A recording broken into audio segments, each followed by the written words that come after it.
Hi అండి. అందరికీ నమస్కారం. 'సత్యభామ' సీరియల్ ఈరోజు ప్రోమోలో ఏం జరగబోతుందో చూద్దాం. మహదేవయ్య అయితే ఏదో ఆలోచించుకుంటూ రూమ్‌లో కూర్చొని ఉంటాడు. వెంటనే అక్కడికి ఒకతను వచ్చి అయితే, "అయ్యగారు రేపు హైదరాబాద్ వెళ్దామన్నారు కదా! మరి బండి ఎన్ని గంటలకి రెడీ చేయమంటారు?" అని చెప్పి అడుగుతూ ఉంటాడు. వెంటనే మహదేవయ్య అయితే, "ఏంటి నన్నడుగుతున్నావు?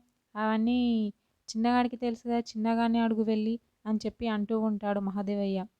ఆ మాటలు విని అయితే అతను చాలా షాక్ అవుతూ ఉంటాడు. అక్కడికి మహాదేవయ్య దగ్గరికైతే రుద్ర మరియు సంజయ్ వస్తారు. వచ్చి రుద్ర ఇలా అంటూ ఉంటాడు వాళ్ళ నాన్నతో. "ఏంటి మళ్ళీ వాడి పేరు తీస్తున్నావు, క్రిష్ అంటున్నావు? వాడిని ఎప్పుడో తరిమేశాం కదా! గెంటేశాం కదా! మళ్ళీ వాడి పేరెందుకు కలవరిస్తున్నావు?" అని చెప్పి అంటూ ఉంటాడు. మహాదేవయ్య అయితే రుద్రాని అలా చూస్తూ ఉండిపోతూ ఉంటాడు. వెంటనే రుద్ర అయితే, "ఇంకోసారి వాడి పేరు నువ్వు గుర్తు చేశావంటే బాగోదు నాన్న. వాడిని మర్చిపో. వాని పేరు ఇంకోసారి నీ నోటి నుంచి రాకూడదు" అని చెప్పి గట్టిగా చెప్తూ ఉంటాడు రుద్ర. మహాదేవయ్య అయితే ఒక్కసారిగా కృషి గురించి అయితే ఆలోచిస్తూ ఉండిపోతూ ఉంటాడు.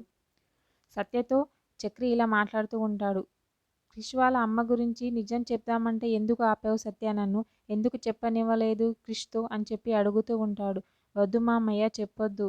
ఇప్పటికే ఆయన ఒక నిజాన్ని తట్టుకోలేక ఉక్కిరిబిక్కిరి అవుతున్నాడు. చాలా రియలైజ్ కాలేకపోతున్నాడు. అలాంటిది ఇప్పుడు వాళ్ళ అమ్మ గురించి నిజం తెలిస్తే క్రిష్ తట్టుకోలేడు. అందుకనే వద్దని చెప్పాను మామయ్య అని చెప్పి అయితే సత్య అంటూ ఉంటుంది. మరేం జరుగుతుంది ఏంటి అనేది నెక్స్ట్ ఎపిసోడ్‌లో చూద్దాం. ఓకే. థ్యాంక్ యూ అండి. నా ఛానల్‌ని సబ్స్క్రైబ్ అండ్ లైక్ చేయండి.